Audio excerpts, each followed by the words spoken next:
Sejam todos novamente muito bem-vindos. Bom dia a quem está aqui também nos assistindo online, não é? Sabemos que nem todos podem estar presencialmente. Vou ficar aqui porque daqui tem uma visão mais bonita, não é?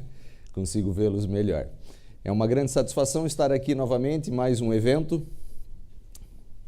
de excelência, não é? Graças aos senhores, como disse aqui o Eduardo, e muito bem, se não fosse a vossa presença, o evento não teria a dinâmica que tem tido.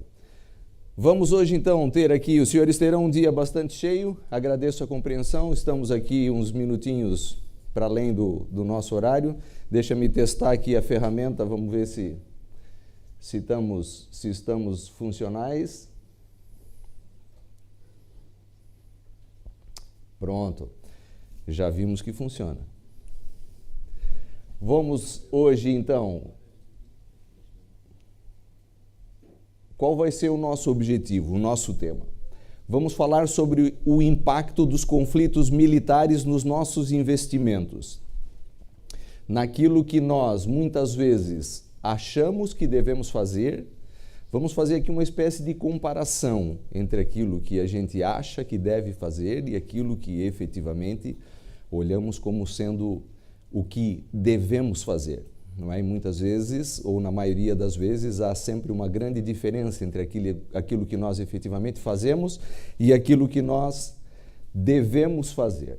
Tá? Antes de mais, temos aqui um delayzito. Quero deixar aqui uma nota de isenção e de imparcialidade. Vejam, o nosso objetivo aqui é analisar, fazer uma análise fundamental e macroeconômica dos fatos. Não estão consideradas aqui ideologias religiosas, políticas ou quaisquer que sejam, ok? Respeitamos a todos, cada um na sua crença, se você apoia, se você não apoia, se eu apoio, isso não está aqui em causa. O nosso objetivo é analisar, certo?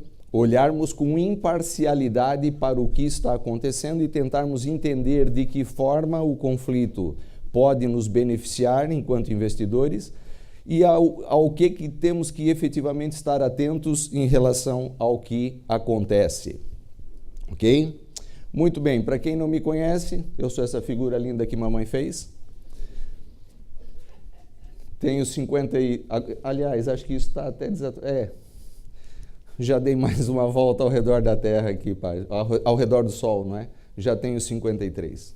Mas continuo casado, continuo tendo um filho, continuo tendo esta paixão que são os mercados, continuo, o nosso colega lá, continuo gostando também do motociclismo, não é? Isso é um bichinho que está no nosso sangue, então não sai de lá. É algo que a gente adquire e depois fica conosco, não é? Muito bem, sou um bocado, talvez, ideologista de que você precisa fazer algo na tua vida para que o dia que você não estiver mais aqui, alguém lembre de você e diga assim, pai, isso aqui eu aprendi com o Eugênio, né? E eu creio que cada um de nós pode deixar algo, como é legal, né? Todos nós temos alguma coisa que dizemos assim, pai, eu aprendi isso aqui com meu avô, né? As senhoras, né?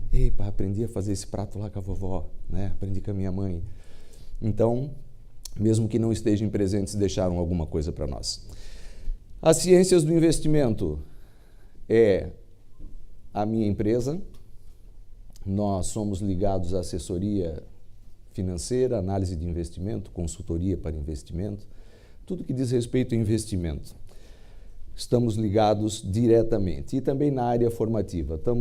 Somos tutelados, estamos registrados nestes órgãos que aqui aparecem, alguns estão sempre com o olho em cima de nós, não é? Outros não ligam nenhuma a nós. Mas temos aqueles que estão sempre a acompanhar os nossos desenvolvimentos. Vamos lá. Sou o criador desta metodologia, FCT. Quem conhece a metodologia FCT? Agora eu vou repetir, vou te plagiar, devia ter trazido a mãe e a família, pelo menos assim alguém vai levantar a mão, não é? Pronto, então tá aí, pelo menos temos um que conhece a metodologia FCT. No que consiste esta metodologia, senhores? Depois de muita cabeçada, não é? Aquilo que nós todos incorremos, muitos erros, não é? crescemos, caímos, vamos, voltamos, andamos aqui para frente e para trás, até que, vamos lá, muito bem. A metodologia, então, é assente em 3 pilares: fundamentação, correlação e técnica. Normalmente, nós temos uma ideia a respeito de fundamento. Quando fala em fundamento, quando fala em análise fundamental, normalmente, nós temos uma ideia. Quando fala em análise fundamental, você pensa logo no quê? Podem responder, por favor. Contas, balanços, relatórios, aquelas cenas chatas, não é? De um gajo estar olhando para aquele pafone, que vocês trouxeram aqui agora cheio de número aqui, tem que analisar. Não é isso que a gente pensa? Quando, na verdade, vejam, a análise fundamental é muito mais ampla do que aquilo que efetivamente a gente percebe. E nos mercados financeiros, a análise fundamental tem que ser o teu pilar. Perdoe-me aqui o meu amigo Tavares, mas nós sabemos que aquilo que vemos nos gráficos foi aquilo que nós fundamentalistas escrevemos lá, não é? Então sempre existe uma razão para que algo aconteça. E enquanto eu não descobri isso na minha vida, não fui lá. Cometi os mesmos erros. Fiz promessa que ia a pé para Fátima, fiz tudo aquilo que toda gente faz. Não é que, na verdade, termina muitas vezes não funcionando. Depois, a correlação. Vamos lá. A correlação, então, significa que tudo que acontece nos mercados está intimamente ligado, intimamente correlacionado, tá? Muitas vezes, as suas operações podem não dar certo porque você age de forma antagônica. Você compra um ativo que supostamente aprecia, mas você vende um ativo diretamente correlacionado que deprecia. Então, isso faz com que, no fim, você ganhe numa operação e perca na outra. Então, tu fica 0-0, não é? Você termina porque você não entende a correlação que existe entre os ativos no mercado.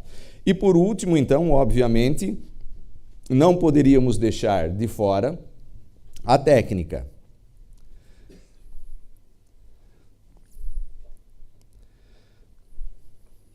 Não temos como melhorar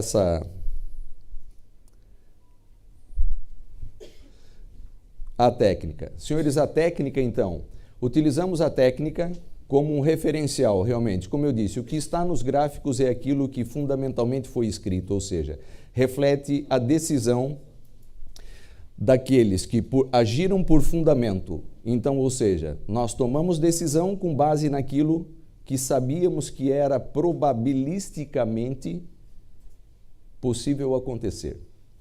Certo? E a partir deste momento, então, as nossas decisões passam a estar refletidas no gráfico. Ok? Muito bem. Então, como eu disse, o nosso objetivo hoje vai ser analisar, numa perspectiva fundamental e macroeconômica, aquilo que é o que está a acontecer nos mercados atualmente e aquilo que deve ser a perspectiva para o quarto trimestre, para os finais, não é? Temos aí um mês de mercados, portanto, já não temos assim tanto tempo. Muito bem, senhores. Então, dividimos essa apresentação em 2 partes, no mesmo dia.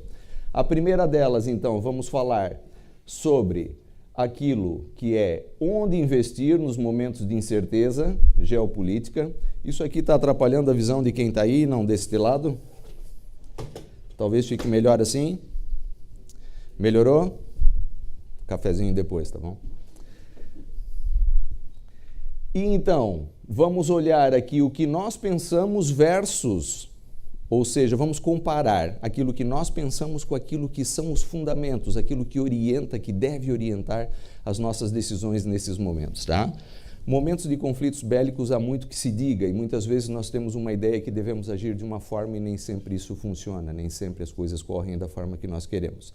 E na segunda parte, então, vamos olhar aqui o que esperar para os mercados de commodities, forex, índices e outros ativos dentro do tempo, aquilo que seja possível, vamos analisar, tá bem? Vamos dar uma olhadinha.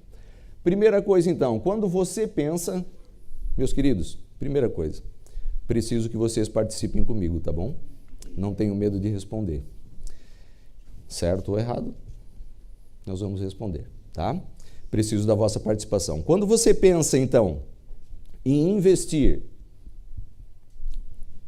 saiu a guerra, você ouviu a notícia da guerra de Israel. Hamas invadiu Israel. Qual foi o primeiro ativo que você pensou em investir? Ouro.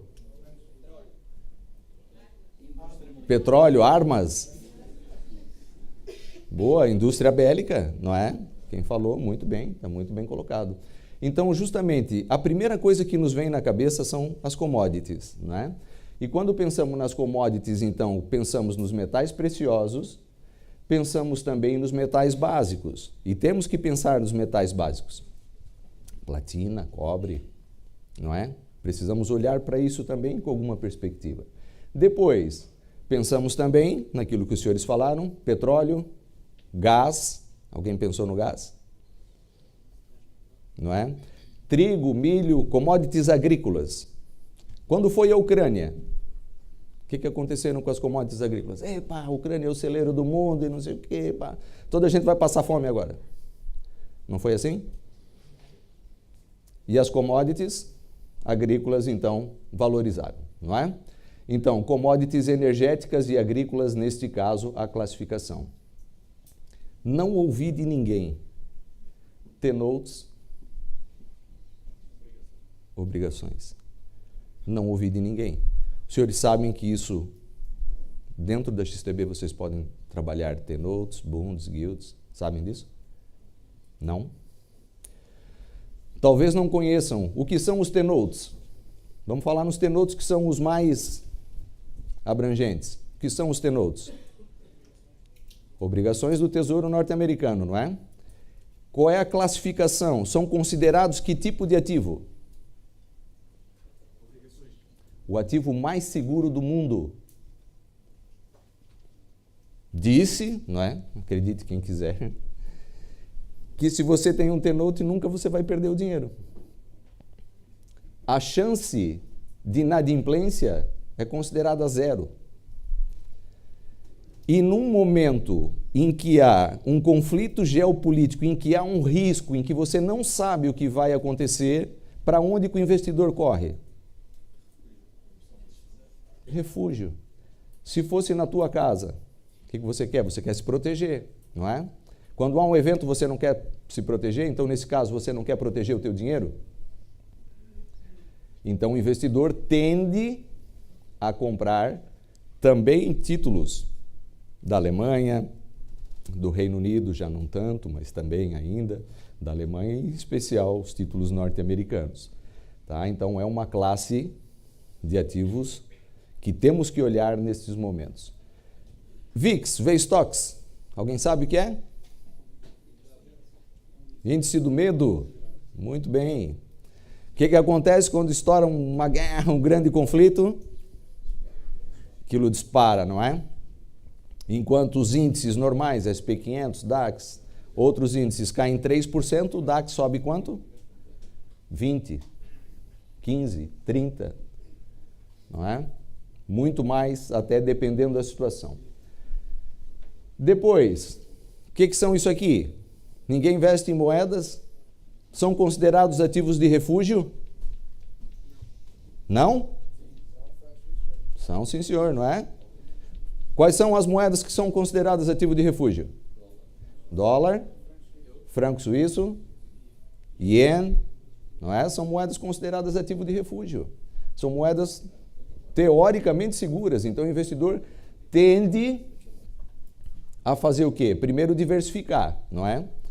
Mas a diversificação aqui é algo que nós precisamos entender, não é? Outro dia eu estava a conversar com uma pessoa e disse, não, eu invisto tal, mas estou bem diversificado. Ah, tá, o que tu investe? Ah, eu tenho ações da EDP, tenho ações da EDP Renováveis, tenho ações da EDF, da Energias de França, e tenho ações também daquela outra energética lá de nuclear, lá da não sei da onde e tal, ou seja, só ramo de energia. 5 investimentos. Está diversificado? Ele pensa que está diversificado, mas não está. Se der ruim, deu ruim, né? Se der ruim, deu ruim mesmo, certo? Então, diversificar, o investidor quer diversificar. Então, ele vai olhar para tudo isso aqui. Ele vai olhar para as commodities, vai olhar para os títulos, vai olhar para os índices e vai olhar para os forex. Começa assim, é a primeira coisa que você tem que pensar. Para onde que eu tenho que olhar? Não é? Pensa, estamos todos aqui, não é? Se daqui a pouco houver uma ameaça de bomba aqui, qual é a primeira coisa que você vai fazer? Você vai olhar por onde que tu vai sair, não é? Não é verdade? Como temos a sala cheia, normalmente pedimos mais cadeiras. E o que o pessoal fala? Não podemos colocar mais cadeiras, porque senão depois o pessoal não tem por onde sair caso haja uma emergência. Não é? A gente ri, não é, pessoal? Tomara que não aconteça, certo? Mas nós sempre, então, procuramos o quê? Vamos tentar achar por onde sair, não é? Muito bem. O que é que nós pensamos, então, face o que devemos pensar? Vamos lá. Primeira coisa, você precisa entender, então, e definir, não é? O que é a zona de conflito e quem é que está nesse conflito. Então, vamos olhar para isso. O que se produz nesta zona? O que esta zona, ou este país, especificamente, o que ele produz? Falamos há pouco da Ucrânia, o celeiro do mundo, não é? Já lá, planta-se também, mas esta zona do Oriente Médio produz, basicamente, quando pensamos no Oriente Médio, pensamos no quê? Petróleo, né? Depois, como é que se transportam estes bens? De avião, de barco, de trem, colocamos o barril em cima de um burro e transportamos, tipo na Grécia, né? Andar lá, a gente anda nos burros lá, descer os morros. Como é que eles fazem? Transportam em camelos? Em navios? De que forma isso acontece lá? Depois, que outras implicações este conflito poderá ter nos ativos, aqueles aos quais devemos negociar, não é? Que cenários são possíveis de escalada? O que é que pode acontecer? Quando falamos no início da guerra da Ucrânia, ia ser o Armagedon aquilo, né? Era ou não era? Lá vem a Terceira Guerra Mundial, lá vem uma bomba nuclear, lá vem o não sei o quê, vem a bomba X ou Y. Então. Até agora, não vimos nada, não é? Não estou dizendo que a coisa está branda, estou dizendo que não vimos o que se falou que se veria. E depois, também precisamos saber quais são as tuas motivações. Se eu perguntasse hoje aqui quais são as vossas motivações, você pode estar aqui por várias razões. Você pode estar aqui para ver essa cutis maravilhosa que mamãe fez, né, que eu acho pouco provável. Você pode estar aqui para aprender, porque você quer evoluir os teus conhecimentos. Ou você pode estar aqui para me avaliar. E não só a mim, aos demais colegas, não é? E no final dizer assim, ó, aquele valeu a pena, aquele não valeu nada, aquele meia boca, mais ou menos, esse foi bom, esse foi mal. Cada um tem um objetivo. Num conflito não é diferente. Não pensa que o conflito acontece simplesmente porque sim, há interesses envolvidos, ok? Muito bem, vamos lá ver então, quando falamos de entender a zona do conflito. Para quem não conhece, isso aqui, atenção, não é uma aula de geografia, até porque eu não sou geógrafo, sou economista, tá bom? Eu entendo tanto de geografia como um boi olhando para um castelo, né? Tá aqui o mapa de Israel. Fronteira com o Líbano, com o Egito, Jordânia, Síria, ok? Esta é a região do conflito. E Gaza é aquela coisinha minúscula que está ali. Quando nós olhamos, então, foi por aqui, não é? Pela faixa de Gaza, onde, então, o Hamas invadiu o território israelense. Foi assim que tudo começou, no final de semana do dia 7 de outubro. Todos nós já sabemos disso, ok? Então, quando olhamos para aqui, o que precisamos entender? Israel é este estado, que aí está, que os senhores veem, toda essa parte em azul, onde predomina o judaísmo com presença islâmica e cristã, certo? Por isso é considerada a Terra Santa, não é? Depois temos a Cisjordânia. A Cisjordânia, então, é um território palestino, onde na maioria da população predomina o cristianismo e o judaísmo. E o mais interessante, o Hamas não é aceito nesta zona.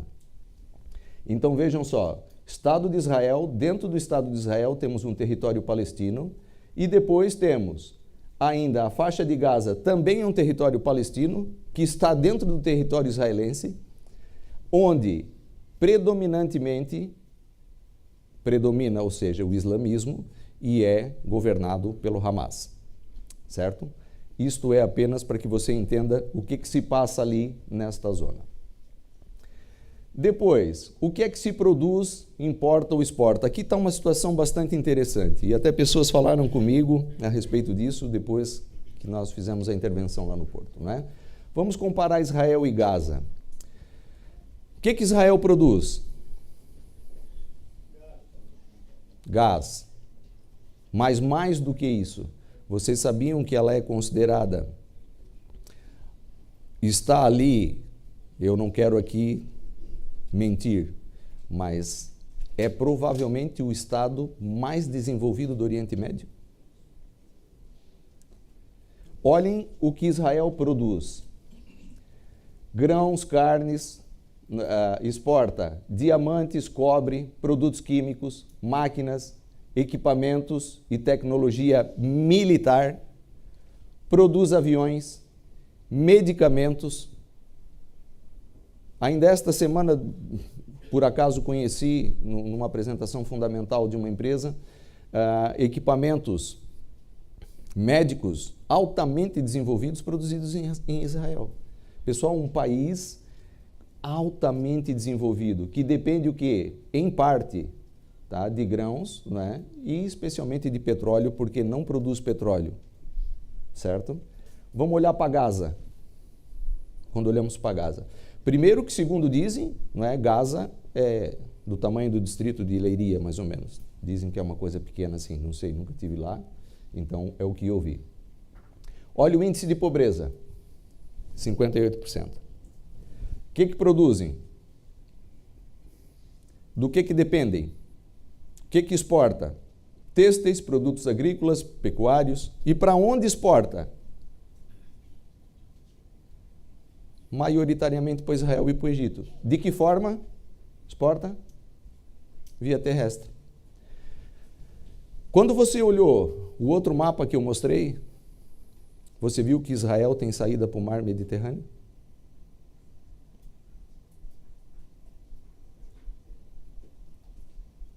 Ela pode exportar ou importar por mar, ar, da forma que quiser, não é? Além de ser um estado altamente desenvolvido. Muito bem. Já sabemos então que há aqui necessidade de escoamento dessa produção, a necessidade de importação do petróleo, a necessidade de movimentar, de que a coisa continue a funcionar, não é? Então, sabemos, como já foi falado aqui, alguém dos colegas já falou, que Israel produz gás, não é? Já existe aqui um gasoduto em funcionamento, existem outros aqui em desenvolvimento. Parte deste gás é transportado, então, via gasoduto até o território israelense, depois vem via terrestre para o Egito, e a partir do Egito, então, é distribuído também para muitos países. Então, vejam só, Israel tem a possibilidade de importar, exportar por ar, mar, tudo que ela faça, que ela necessite, ela tem esta possibilidade, ok? Quais são as implicações, então, do conflito? Aqui está uma situação bastante interessante. Nós tendemos ou temos a tendência a olhar para os fatos e não conseguirmos definir muito bem. E a partir de hoje, eu gostaria que você fixasse isso e começasse, porque, ao jeito que as coisas andam, né, não é que eu espero que hajam outros conflitos, mas também não vemos soluções imediatas para os conflitos atuais, para aquilo que está acontecendo nesse momento. Então, veja, temos duas implicações. A primeira delas são as implicações estruturais, são aquelas que se mantêm por mais tempo e que normalmente são o quê? Influenciam os mercados por prazos maiores, por prazos mais alargados. Normalmente, quando há uma guerra, normalmente é porque querem derrubar aquele regime, não é? Quiseram tirar o Saddam Hussein de lá, não foi assim? Então foram lá, fizeram tudo, não sei o quê, foram buscar o homem dentro de um buraco lá no deserto, não sei onde. Então, são guerras, são implicações a coisas que duram por mais tempo. Quem ouviu falar ou sabe sobre o embargo do petróleo lá nos anos de 1970? Ninguém ouviu falar disso? Os árabes, o mundo árabe, usou isso como arma contra a América. Lá que se criou o SPR, que é a Reserva Emergencial de Petróleo, que os Estados Unidos mantêm até hoje, né? Que hoje está seca praticamente, porque Biden foi vendendo aquilo tudo, não é? Os Estados Unidos foram altamente penalizados, por quê? Porque eles simplesmente disseram, nós não vendemos mais petróleo para você, e daí? Se só eu tenho petróleo, vendo para quem eu quero, cobro o preço que eu quiser? É ou não é? Sim? Muito bem. Depois, temos então as implicações mediáticas, que são aquelas que nos impactam e impactam os mercados agora, naquele momento.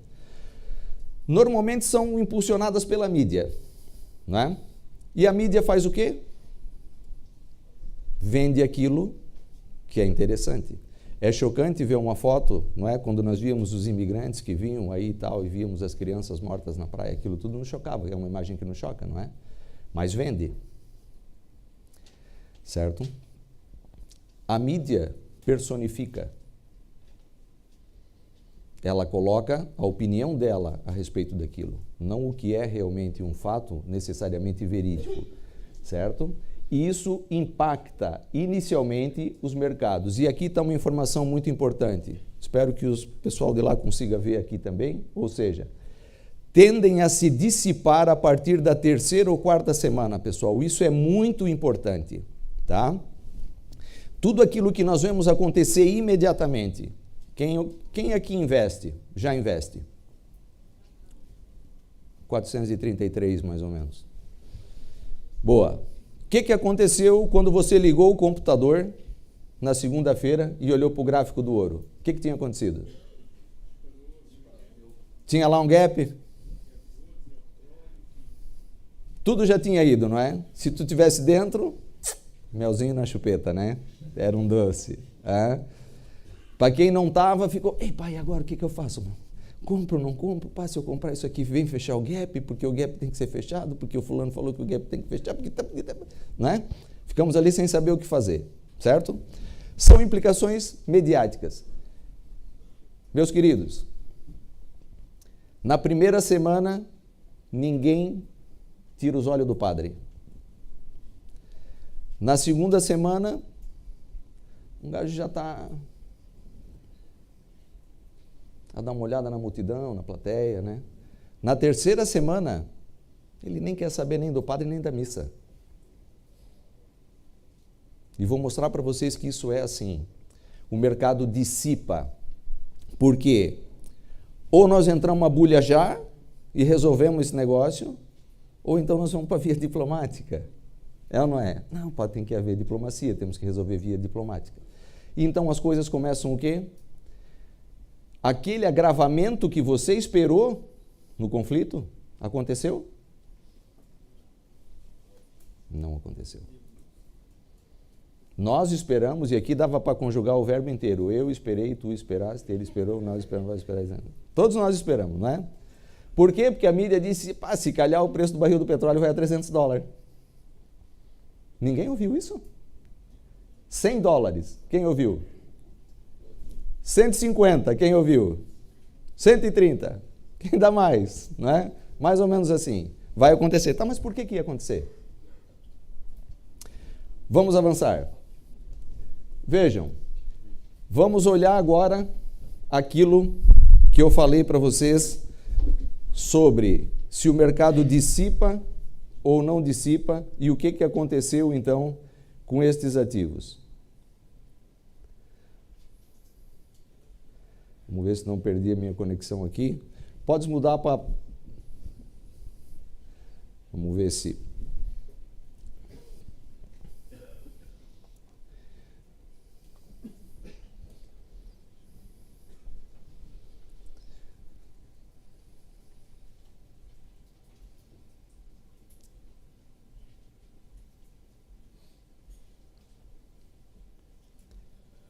Ao vivo é assim.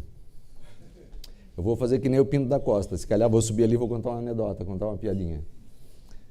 Enquanto isso, nós vamos ganhando algum tempo.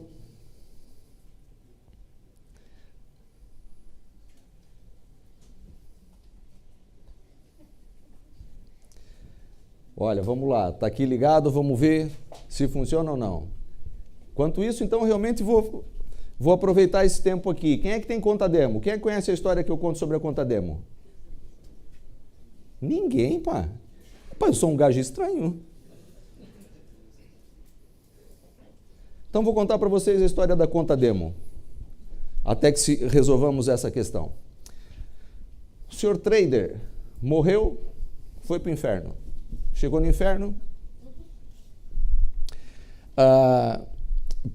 Morreu, subiu ao céu. Essa que é a verdade. Morreu, subiu ao céu. Chegou no céu, São Pedro estava à espera, chegou lá. O seu trader, São Pedro, tudo bem, tudo bem. Mas tu aqui, pois é, aconteceu, né? Então, pois é, olha, aqui funciona assim, ó, já temos a plataforma de volta, agora eu vou continuar a história. Você para estar aqui tem que fazer um estágio. Quem aqui já teve conta demo? Pô, 654 mais ou menos. Aí São Pedro falou para ele, ó, tu tem que fazer um estágio, tens que descer aqui ao inferno, tens que passar uma semaninha lá no inferno, ver se tu gosta ou não, e depois tu volta aqui pro céu e vê se tu quer, passas uma semana aqui no céu e depois toma uma decisão, beleza. Entraram no elevador, desceu, chegou lá no inferno, estava lá o seu diabo, fatinho, todo bonito, seu trailer, tudo bem, tudo bem. Olha, eu trouxe o rapaz aqui para fazer um estágio, muito bem. Ele olhou, viu um gramado verde, um relvado verde, lá no fundo assim tinha um quiosque, né? O pessoal fazendo um churrasquinho, tinha um sambinho, umas meninas bonitas e tal. Imagina a semana do gajo lá no inferno. Passado uma semana o gajo estava de rastro. São Pedro veio, olhou para ele, estás bonito, estás. Subiu novamente para o céu, chegou no céu, música clássica, todo mundo vestido de branco. Aquela paz, aquela calmaria. 2 dias o gajo descansou, estava em forma, não é? Chegou o final da semana, São Pedro chegou, chamou eles, temos que resolver. E aí como é que é? Decidir se vai para o céu ou vai ficar aqui no céu ou vai para o inferno e tal. E só, São Pedro, numa boa. O senhor é um tipo porreiro pra caramba. Eu gostei do senhor, gostei do céu, tranquilo, fixe. Mas São Pedro, vida de trader, né? Adrenalina, sabe como é que é tal. E eu optei, vou ficar no inferno. Tens certeza? Não, tenho certeza. Ok, então assina aqui o formulário, agora tu vai sozinho, eu não vou contigo, tá? E depois não tem volta, beleza. Entrou no elevador, desceu. Quando chegou lá, abriu as portas, ele olhou, estava tudo a queimar, tudo a arder. E ele olhou para aquilo tudo a arder, daqui a pouco espetou um ferro na bunda dele lá, ele olhou, o que é isso? Estava lá o diabo, o chifre, rabo, cornos e tal. Falou, então, o que é isso? Semana passada eu tive aqui, era outra coisa. Aquilo lá era conta demo.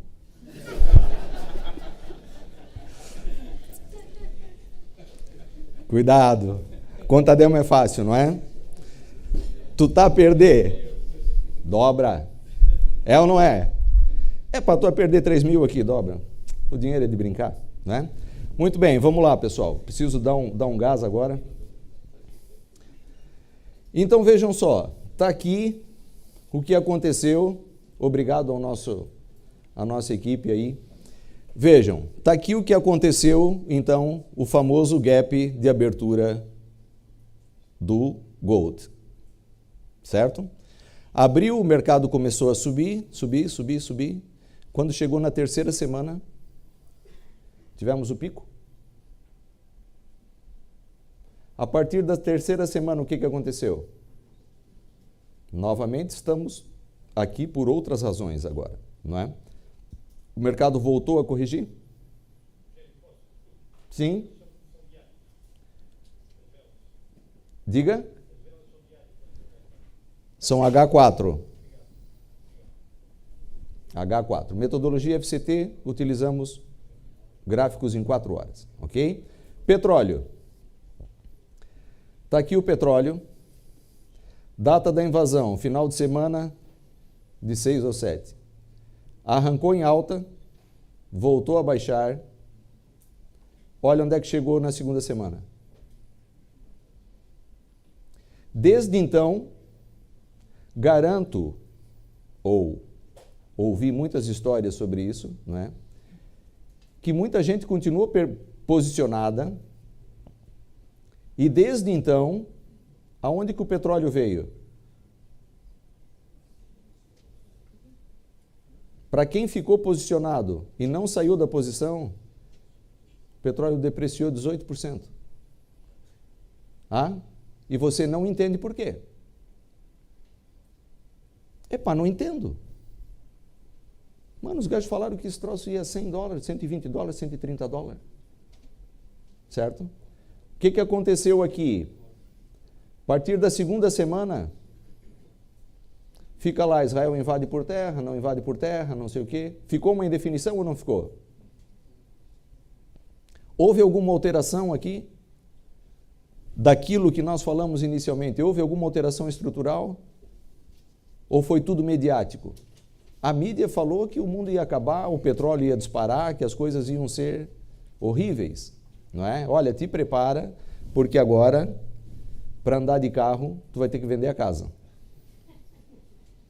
Né? Muito bem. Vamos olhar aqui para outra classe de ativos.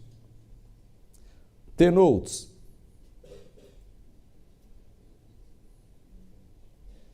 Está aqui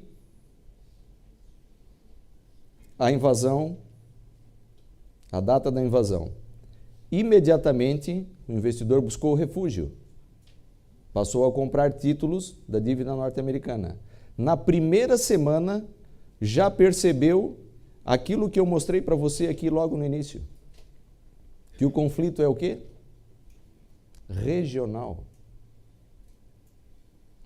Você, eu, nós, vós, eles, ficamos à espera de que houvesse o quê?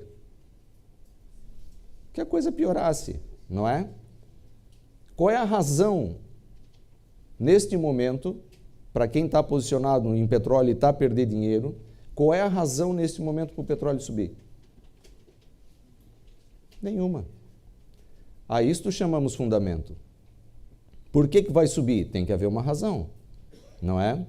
Muito bem, T-Notes voltaram a cair. Pô, Eugênio, mas voltaram a subir. Sim, voltaram a subir, e já vamos falar disso mais à frente, pelas razões normais de mercado.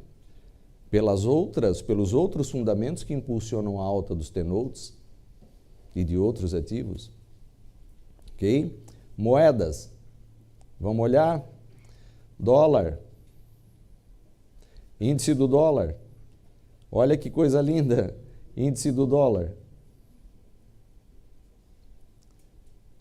Arrancou o conflito. Subiu no primeiro dia. No mesmo dia já voltou para níveis onde estava. Desde então, ficou aqui lateral. E neste momento, o que acontece? E já agora, falando um pouco então sobre o fundamento, o que é que faz o dólar subir? Ou o que é que faz o dólar apreciar? Qual é a razão fundamental? O que é que leva o dólar a apreciar?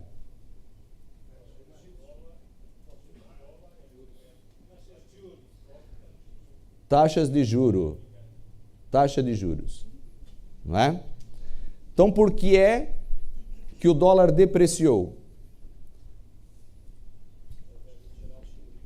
O investidor não viu mais risco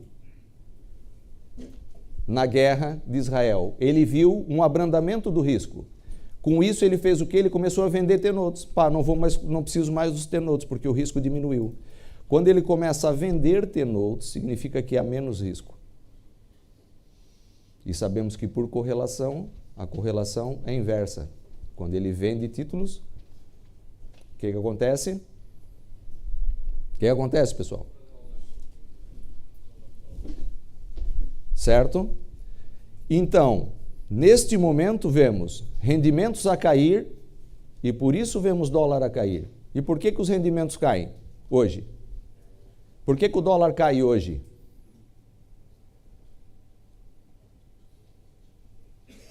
Boa pergunta, né?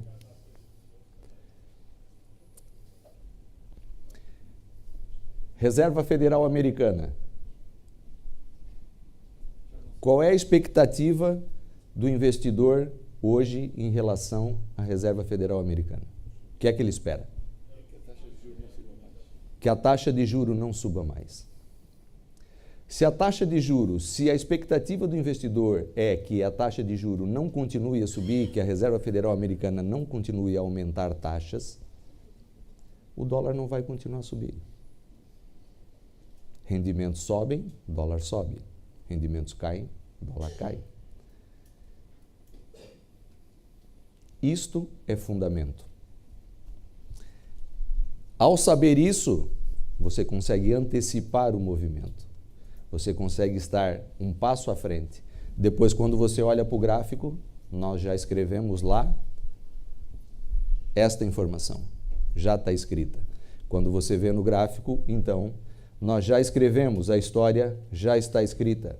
Dólar e ien. Ei, mestre, não consigo entender isso. O ien é um ativo de refúgio, dólar cai, mas o par dólar e ien se aprecia. Como que é possível? Não há risco, o ien continua sendo ativo de refúgio? Risco diminuído, então, pronto. Ien continua sendo ativo de refúgio? Falem comigo, meus queridos. Tipo escola primária? Não. Não fica, não é? Não é mais ativo de refúgio. Depois, o que é que faz apreciar ou depreciar o ien?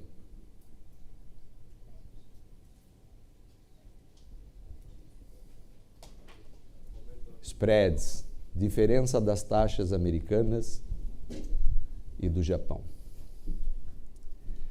Quem acha que precisa melhorar o seu entendimento sobre fundamentos aqui?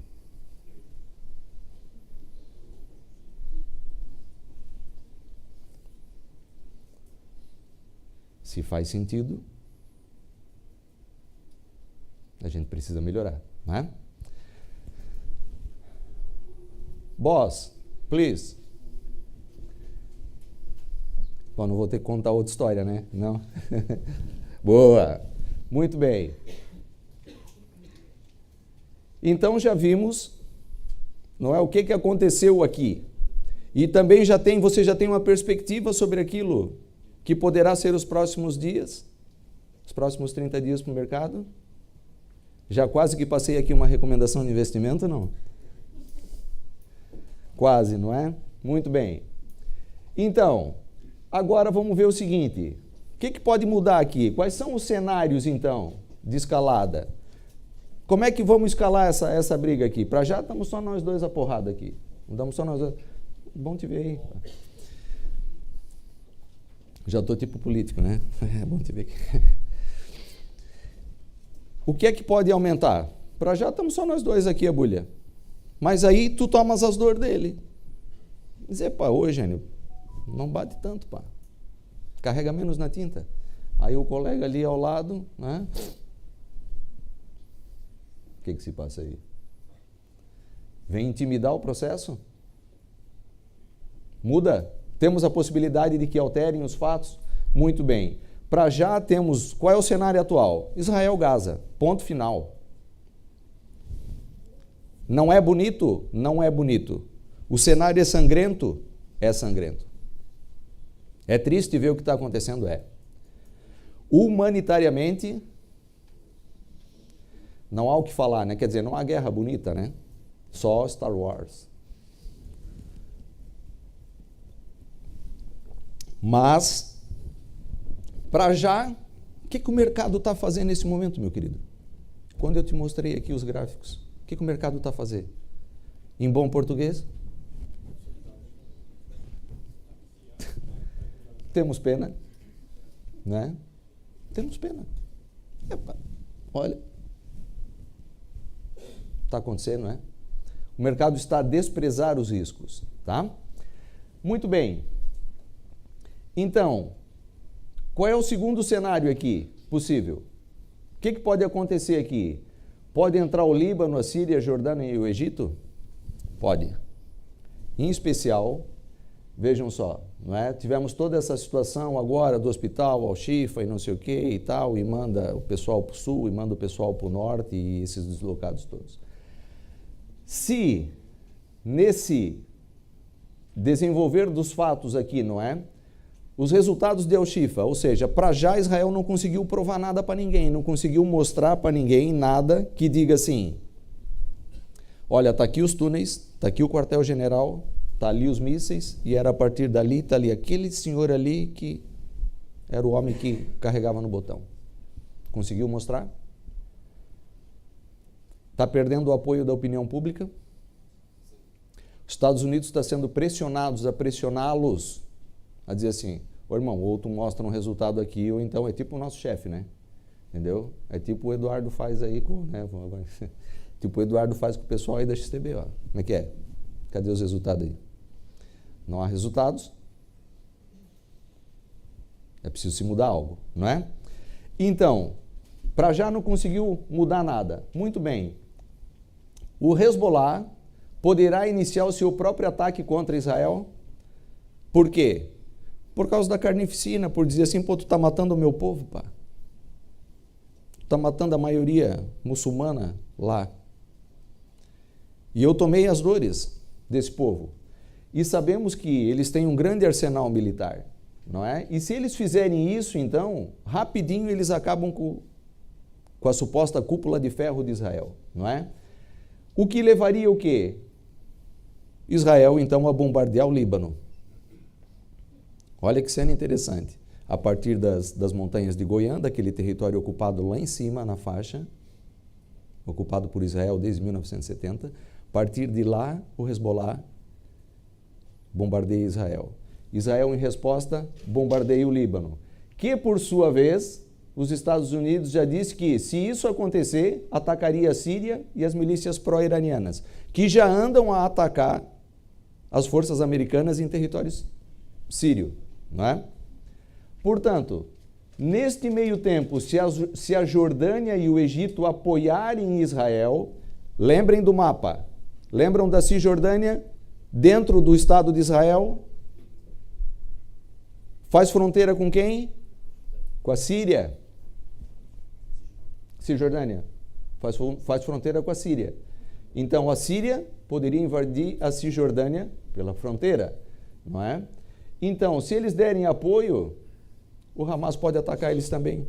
Porque vocês viram que, apesar de ser um território palestino, não é controlado pelo Hamas. Então, pode ser atacado pelas milícias que vêm do lado de lá. Teríamos um agravamento do conflito? Teríamos, não é? Muito bem. Está aqui uma cena interessante também.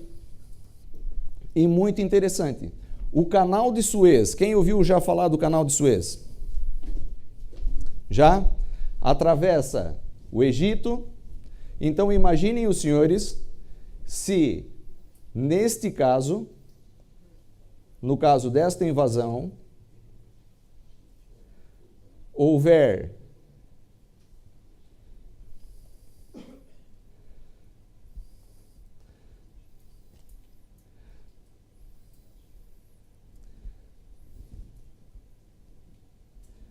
vamos lá. Hoje a informática, pronto, já está.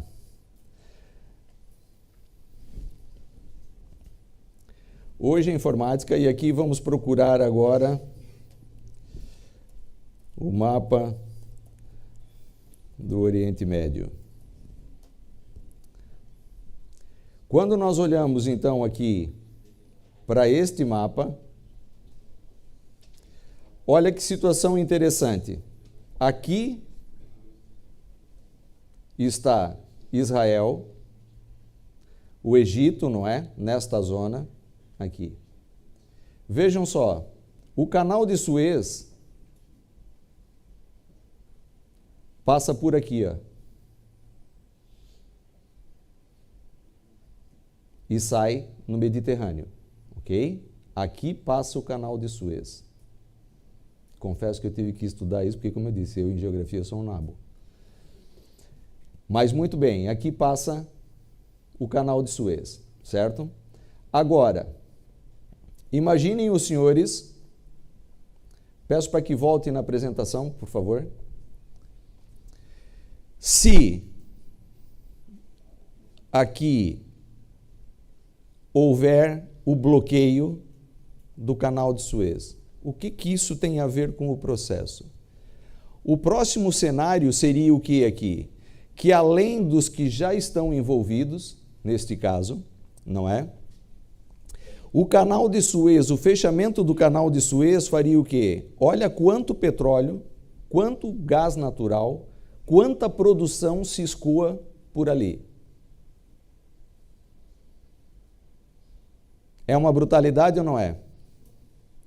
Depois, mesmo ao lado do Canal de Suez, há um gasoduto que passa mesmo ao lado. Se você for ver imagens de satélite, aqui passam os navios, aqui passa o gasoduto que transporta o petróleo e gás, certo? Agora, pensem os senhores. Podes voltar para a plataforma, por favor? Exato. Digam-me os senhores. Irão, toda esta zona aqui produz o quê? Petróleo, não é? Vejam, aqui está o Estreito de Hormuz, ou o Golfo de Hormuz. Neste momento, todo o petróleo produzido aqui pela Arábia Saudita, Bahrein, Emirados Árabes, Irão, Síria, Iraque, passa por aqui, ó. Passa por aqui, entra por aqui e sobe pelo Canal de Suez. Pensem, na semana passada, o Iêmen sequestrou um navio israelita. Quem viu a notícia? E justamente aqui, neste estreito. A grande questão aqui é, se interrompermos este fluxo de transporte por aqui, nós só temos que dar essa voltinha aqui por baixo. Só.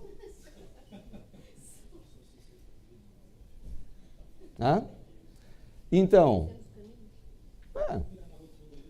como diria o bom brasileiro lá, o baiano, não é uma beiçada, é só aqui, é ali. Né? Se ele der 2 beiçadas, é 1000 quilômetros, é ali. Então, imaginem só, se interrompermos o transporte aqui, ou se interrompermos o transporte aqui, todo o transporte de tudo que se produz nessa região, seja o que seja, vai ter que dar volta aqui pelo que se chama o Corno de África. Ok? Pode voltar à apresentação, por favor. É relevante para o conflito ou não é? É fundamento ou não é? Ah, pois é. É fundamento.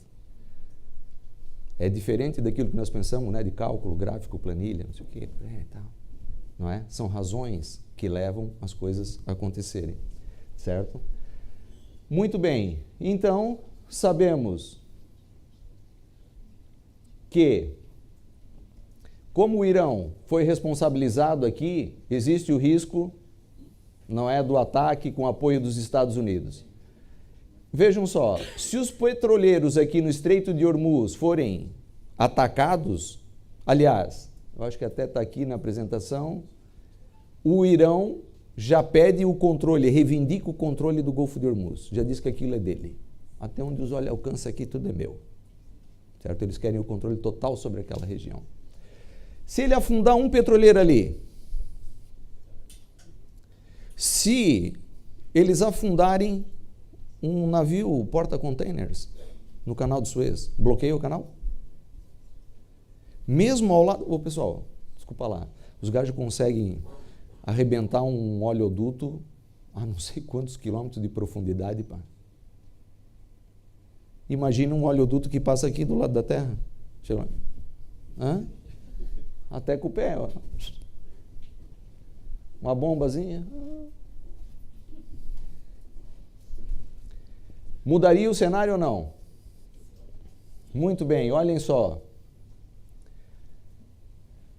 Todos esses países aqui com a produção petrolífera, passa 17% dos fluxos mundiais de petróleo passa por ali, pessoal.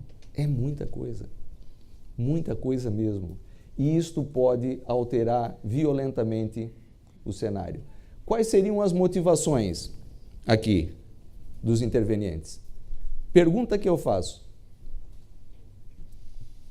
O Irão produz 3 milhões de barril de petróleo, quer estar reivindicando, não sei o quê. Depois, mentalmente, quando fala em produção de petróleo, você lembra de quem mais? Né? Os países da OPEP, né? Mas quais outros países?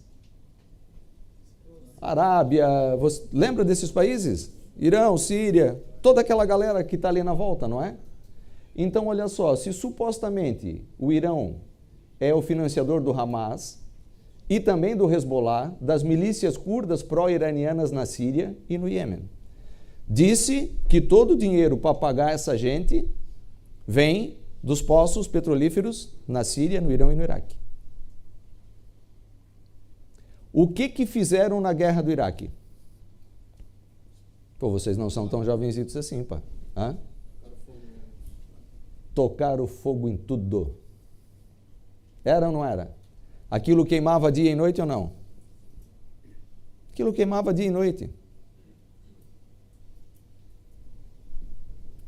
Que interesses têm essas pessoas? Sim ou não? Eu nunca me esqueço que vi uma entrevista com o príncipe da Riad lá, e o gajo perguntaram qualquer coisa para ele sobre o petróleo, e ele falou assim, para mim, enquanto o petróleo estiver acima de $25, até $25 eu ganho dinheiro. Imagina que tu ganha dinheiro vendendo um barril de petróleo a $25. Quanto tu ganha quando ele está 100? Por isso que tu vê o que tu vê no Dubai e naqueles países, não é? Nós vemos, certo? Tem interesse, então? Tem ou não tem, meus queridos? Olha só, os Estados Unidos têm um acordo de defesa com Israel. Isso é um fato público e notório de muito tempo. Ao mesmo tempo que mantém o interesse de desarmar, sempre dizendo que o Irão é uma ameaça nuclear. Se o Irão resolver fechar, então, não, pá, eu agora aqui vou fechar o Estreito de Hormuz. 17% do petróleo que passa aqui não passa mais. Já andam a prender navios lá, vocês acompanham as notícias? Mudaria o cenário ou não mudaria? Mudaria completamente, não é? Então, aonde que nós estamos nesse momento? Nos mercados.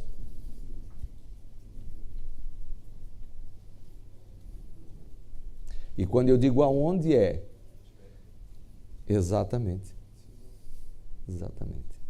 Estamos num contexto onde os riscos geopolíticos, ou seja, os fundamentos e paradigmas de contexto, que foi aquilo que eu falei para você lá no início, que é o que nós iríamos analisar de forma imparcial, estão totalmente desprezados. O mercado, neste momento, move-se por o quê?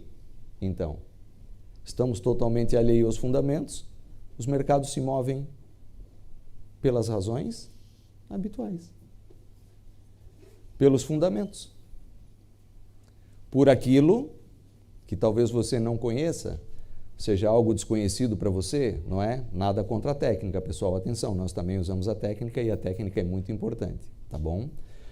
A diferença do fundamento é que, como eu disse para vocês, não é? Vai aparecer escrito no gráfico a decisão que nós já tomamos.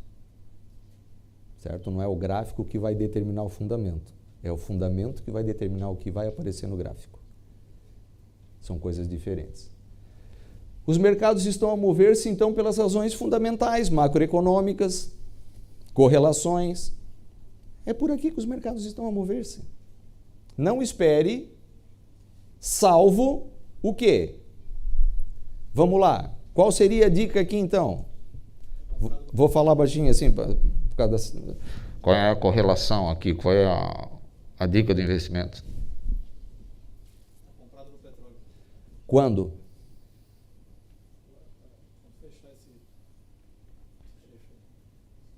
É estar atento ao desenvolvimento ou não? Sim.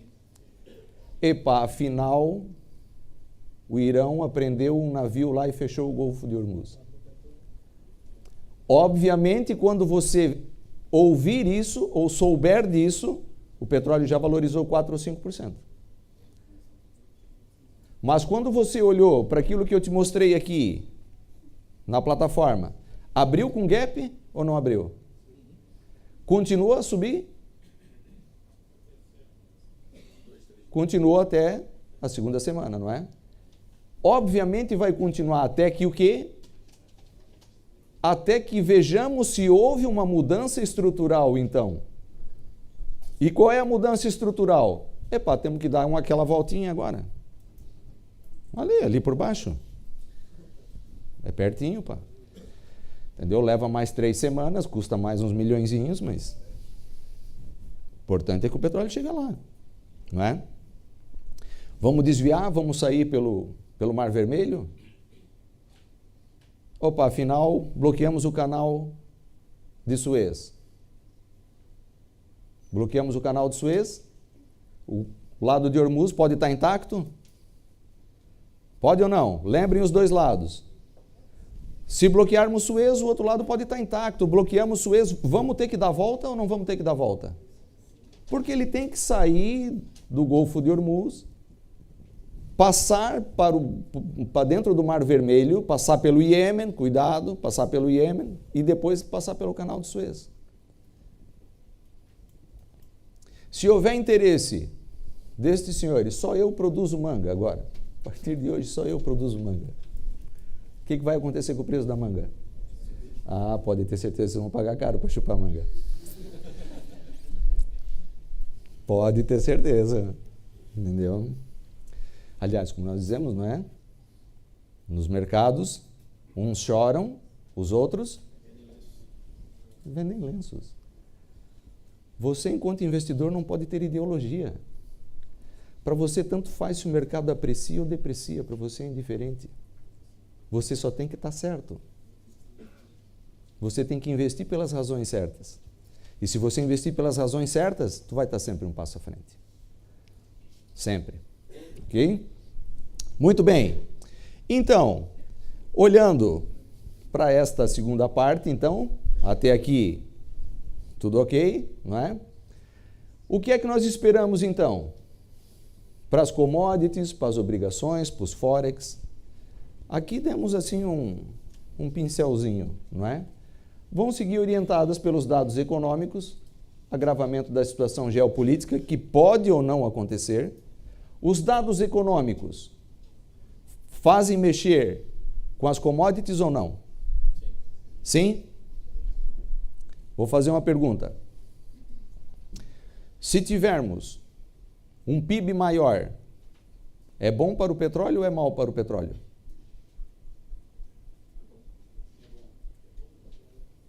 Tem certeza? Achas que é mal? Tem certeza? Um PIB maior significa mais atividade econômica? Mais atividade econômica significa mais pessoas indo a trabalhar com seu carro? Existem mais empresas a fazer distribuição de produtos? Existe a necessidade? Qual é a razão do PIB, do payroll, da taxa de desemprego semanal, do ISM, dos gastos com cartão de crédito? Meu querido, quase que 2 tremunção. Porque você não sabe as razões pelas quais o mercado funciona. E investimento é investimento. Para apostar, temos vários sítios aí, né? Temos muitos cassinos, certo? As obrigações. Perspectivas da dívida soberana, lastreada em aumentos ou corte de taxas. Vem lá Mr. Powell e diz, o mercado não entende aquilo que eu quero falar, não é? Todo o mercado considera que em março vamos ter um corte de taxa de juros. Será que realmente vamos ter? Mas o mercado está a descontar isso. E enquanto houver esta crença de que as taxas serão reduzidas, os rendimentos vão continuar a cair, certo? Se os rendimentos vão continuar a cair, o que o investidor vai fazer com os T-Notes? Não, o risco é pequeno, o que eu quero com essa bagaça? Vende esse troço aí, pá. Vamos comprar outra coisa. Vamos comprar petróleo, porque daqui a pouco os gajos vão fechar lá o Estreito de Hormuz. É uma possibilidade? Epa, mas daí, se isso acontecer, o risco se agrava. Então, eu vou ter que comprar T-Note de novo. Bom, então, se isso acontecer, eu volto a comprar T-Notes. Os rendimentos vão fazer enquanto estiverem a cair, mas você está comprado no dólar. Você está comprado no dólar, porque tu acredita que o dólar vai subir. Mas por quê? Se os rendimentos continuam a cair, o dólar vai continuar a cair, meu querido. Qual é a correlação com o euro? Inversa. Então, em vez de comprar dólar, tem que comprar o quê? Euro. Certo? Vai se manter orientado. Depois, então, já falamos aqui sobre os Forex, não é? Os índices permaneçam orientados pelas variações das taxas, perspectivas de aumentos ou cortes com base em dados econômicos e agravamento do risco geopolítico, obviamente. O que o Fed quer? Tá? Conseguir um bocado daquilo que ele quer, não é? Ele disse que quer uma diminuição do emprego. E por que ele quer uma diminuição do emprego? Porque ele quer que as pessoas fiquem desempregadas? É isso que o Fed quer?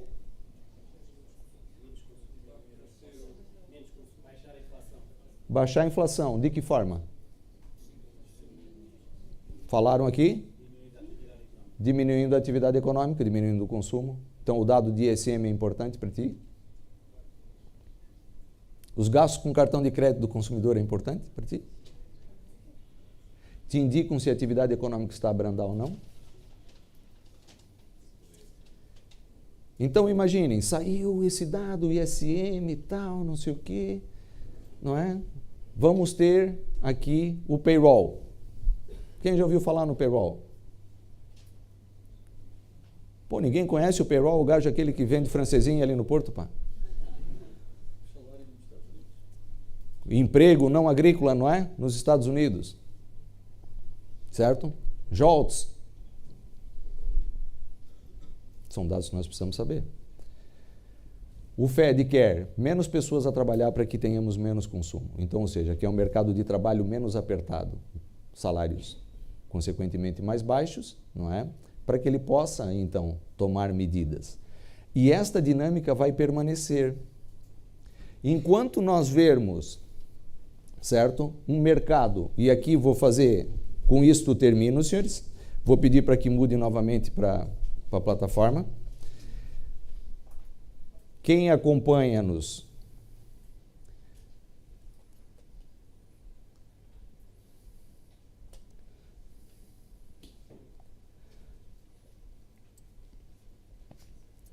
sabe que nós repetimos isso com alguma frequência, não é? O SP500 é o pai de todos os índices. Os demais índices tendem a replicar os movimentos do SP500, porque é onde temos a maior quantidade de empresas, não é? Representadas neste índice. Então, olhem só. Gostei muito do que o nosso colega falou na semana passada na apresentação dele, porque justamente vem de encontro com aquilo que eu repito vezes sem conta. Vamos olhar para o SP500 num gráfico mensal, ok? De forma muito sucinta, muito simples, vocês já viram que a nossa metodologia não usa 1 milhão de indicadores, porque nós nos orientamos pelos fundamentos. Eu não cheguei a ver aqui se há membros da nossa comunidade aqui ou não, mas eu posso afirmar para vocês que quando estivemos aqui nesta fase, ninguém acreditava que o mercado, que o SP500 ia continuar a subir. E eu dizia para a galera, vamos comprar, pá. Vamos comprar. E eles diziam, o professor bebeu água da sanita. Tá maluco? Isso não pode continuar. E eu sempre digo, não há nada tão caro que não possa ser ainda mais caro. Não há nada tão barato que não possa ser ainda mais barato. Quando eu comprei ações do Banif a 1 cêntimo, eu pensei assim, Fônix, Não há nada mais barato do que 1 cêntimo, pá. E aí eu descobri que existia a sexta casa decimal. Chegou a valer 0,00001. Meu Deus, eu nunca tive tantos milhões de ação de uma empresa como eu tinha do Banif. Era uma coisa impressionante. E depois ali consegui fazer uma mágica, e quando aquilo ficou 0-0, eu falei, dá cá o meu querido, entendeu? Se for para chorar, chora a mãe deles, não chora a minha. Onde nos encontramos atualmente? Aqui, nestes máximos.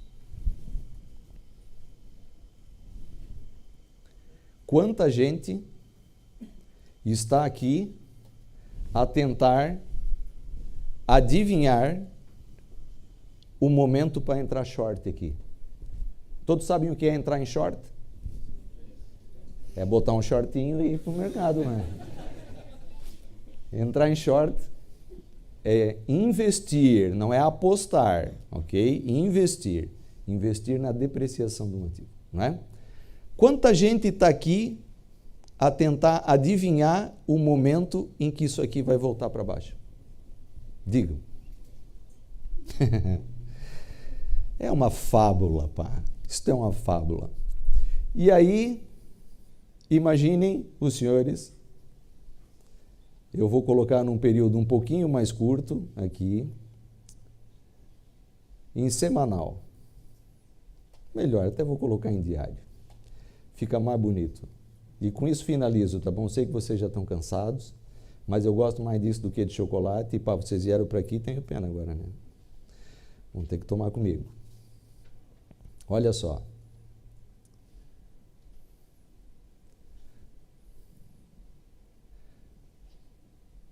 Estão a ver esse círculozito aqui, não é? Muito bem. Estão a ver isso aqui? Estão a ver este gráfico que está em diário, significa que cada vela dessa corresponde a um dia de negociação. Tá? Há muita gente aqui a tentar adivinhar o máximo. É agora que isso aqui vai se desmanchar, pá. Porque não pode ser, pá. Isso não pode continuar subindo a vida inteira. Não é? Porque ele não pensa no fundamento. A pergunta que eu faço para você é: o que é que está aqui em cima e o que é que está aqui por cima?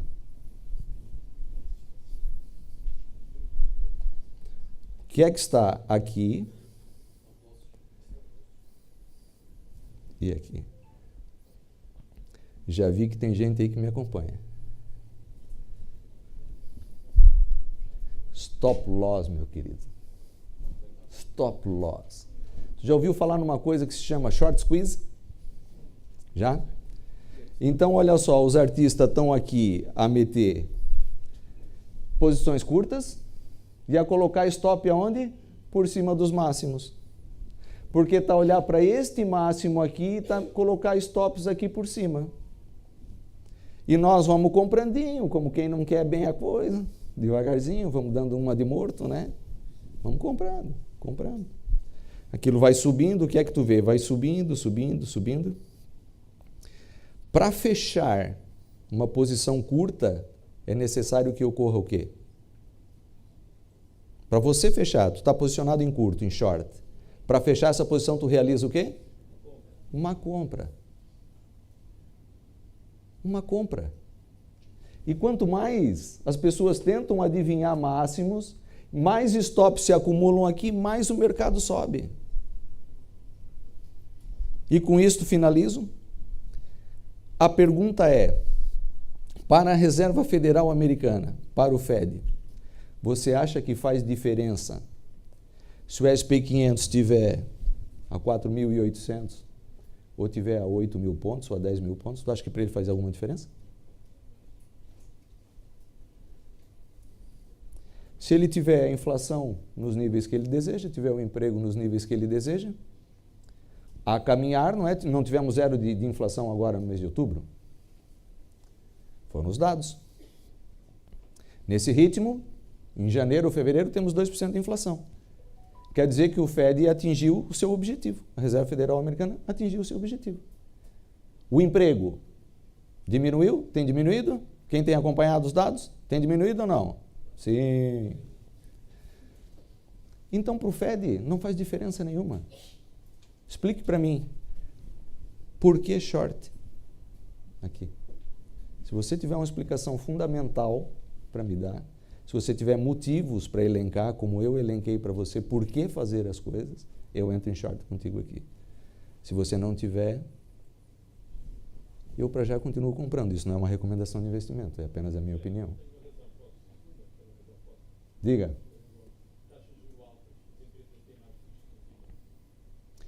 Mas a taxa de juro alta não significa que isso está caro. O que está caro, o que está barato? O gasóleo está barato ou está caro? Depende, viu? Se tu comparar com o ano de 2007, o gasóleo está caro, não é? Mas tu pode chegar em 2026 ou 2027 e dizer, pá, lá nos anos 2023, quando eu atestava o meu Mercedes, é que era, pá. Um gajo com 80 paus atestava o depósito. Mas tu também já testou o depósito com 40. Então, a taxa de juro, nesse momento, tem a ver com as obrigações, que é o maior risco que se corre nesse momento, possivelmente a próxima crise que deva vir aí, deve novamente ser em razão do mercado de títulos. Ok? Senhores, pode voltar à apresentação, por favor? Posso só colocar mais uma questão? Sim. Além das taxas de juros, isso são os índices americanos, também americanos, como quero falar dos europeus. As taxas de juros estão mais altas dos últimos 15 a 20 anos, ou seja, arrefece a atividade económica. Isso já se nota na Europa, na Alemanha e na França, que já estão em recessão. Associando a isso, não tenho muito tempo a falar, mas o balanço da Fed já diminuiu quase 1,5 trilhão, que era o grande comprador da sala dos últimos 10 anos, 2010 a 2020. Não vejo aí grande combustível para os mercados continuarem a subir enquanto a Fed mantiver a política de vender a quem. Então vou dizer uma coisa para ti. Se eu tivesse tempo, e eu até gostaria de falar sobre isso, certo? E se eu tivesse tempo, falaria sobre isso. O Fed teve um prejuízo, está a ter um prejuízo como nunca foi visto até hoje. O Fed continua a emitir mais dívida do que ele tira dívida do mercado. E os números que foram divulgados agora, recentemente, no mês passado, o colega pode procurar esses números e pode ver, que no trimestre passado foram emitidos $1 trilhão em dívida, e agora para o quarto trimestre deste ano, vão ser emitidos, aliás, na semana passada foram emitidos 800 mil milhões. Vamos emitir de novo 1 bilhão e 300 bilhões. Isso é ela. O Paulo está a cortar. Veja só, ele pode estar a cortar no quê? O que ele está a cortar? O que ele está a cortar? Eles estão emitindo dívida para pagar aquela e dizem, não vamos emitir nova? Não. Eles estão rolando esta dívida. Então, tu imagina que, imagina que fosse você, quando você comprou este título, certo? Este título pagava uma taxa de juro, você recebia uma taxa de juro de 0,25 pontos base. Mas a dívida que tu pagas juro a mim, hoje tu pagas 4,5%. Tu acha que é sustentável? A minha pergunta fundamental é esta. Como é que é possível estarmos em recessão e nos índices americanos e nos europeus estarmos a 3 ou 4% de máximos históricos? Veja, Acho que mais cedo ou mais tarde vai ter que haver muito. por que é que estamos... Isso é uma discussão que, entendeu? Se quiser, podemos ter ela depois à parte e eu posso até te explicar isso melhor. Ninguém aqui está em recessão. Nem Europa, nem América, nem ninguém. Quanto é que está o PIB da Alemanha? Esta semana ainda. Quanto? A Alemanha e a França já estão tecnicamente Quanto? em recessão. Já tem 2 trimestres consecutivos. Diga-me quanto? O PIB está abaixo de 50. Que indica que Abaixo de 50? Está em 50. E veja, o que diz o indicador? 50 é o quê? abaixo de 50 é a recessão, acima. Abaixo de 50 podemos vir a ter uma recessão. Não quer dizer que abaixo de 50 é uma recessão. Abaixo de 50 podemos vir a ter uma recessão. Como é que está o emprego? Caiu? Como é que está o desemprego? Caiu? Então veja só, olha para o ISM, olha para o PIB, olha para a quantidade de pessoas que requerem seguro-desemprego e olha para as taxas de emprego e desemprego. E diga para mim se o país está em recessão. Tudo o que diz é verdade, mas a qualidade de emprego, principalmente nos Estados Unidos, é muito pior do que era há 10 anos. As pessoas têm 2 empregos ou 3 e os cartões de crédito estão em máximos históricos. Veja, isso, como eu disse, aí é uma outra história, não é?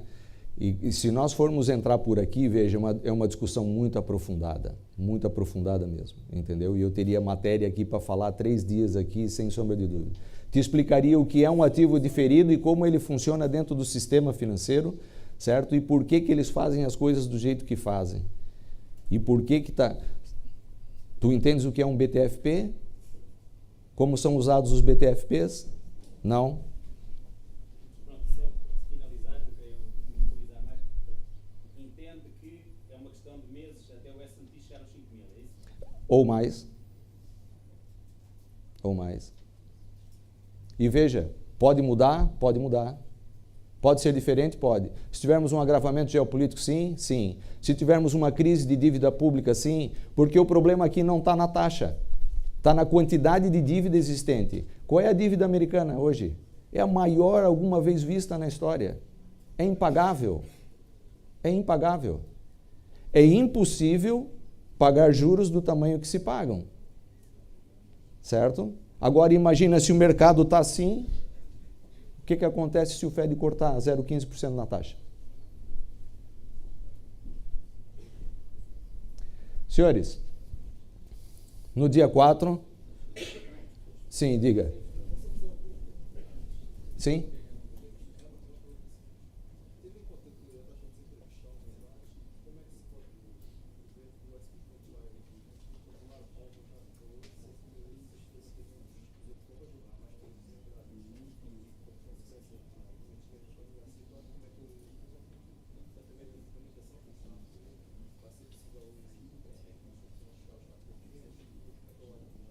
Veja, a taxa de desemprego, né? Tu falou que a taxa de desemprego está a aumentar, não é? É isso que tu falou. Então, olha para os dados econômicos. O que está a aumentar esporadicamente são os pedidos de subsídio de desemprego semanais, que esta última semana foram menores, de 223 para 203. Teve ali uma diferença de 10%, não é? Como é que tem sido o payroll? É cada susto. Não há tempo. Eu mostraria no gráfico, para quem opera aqui, para quem opera e viu os dados do payroll, quem é que assistiu os mercados no dia que saiu os dados do payroll americano? Faz favor. Vitor, diga de lá, quanto subiu naquele dia ou naquele momento o SP500?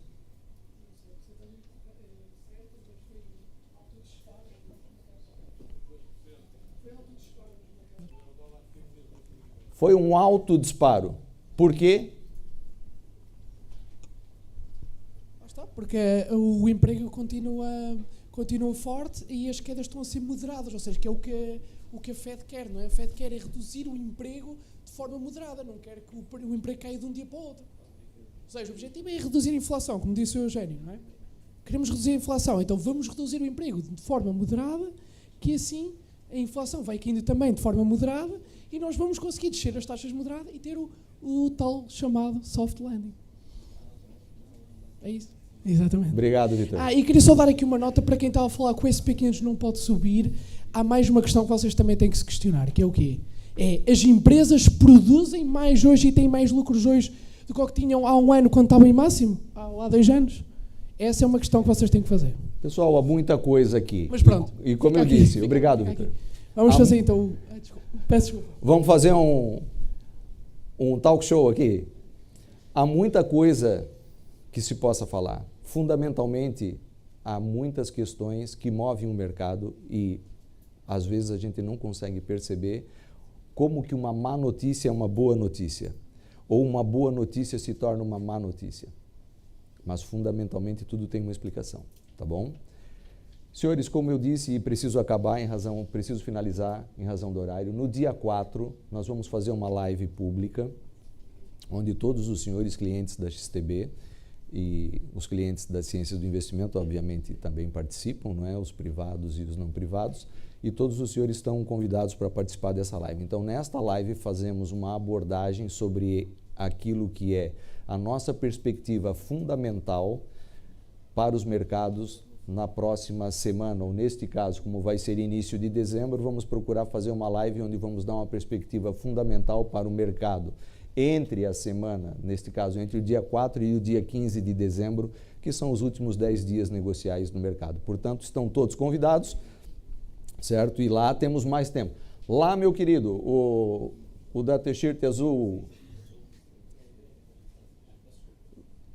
eu disse, lá temos no finish, ok? Lá podemos ficar até... Aliás, o pessoal reclama um pouco do horário, porque a gente fica mais tempo, então podemos discutir outras questões lá também. Temos mais tempo para perguntas e respostas. Agora, se eu queria responder ali ao colega da XTB, a resposta é não. A maior parte das empresas não está a faturar mais. Se o S&P 500 não tivesse os 7 magníficos, a Amazon, a Google, a Microsoft, a Netflix, estava a cotar nos 3.900 com as minhas contas. Está nos 4.600 por causa dos 7 magníficos. Isso é outra história. Aprendesse, Vitor?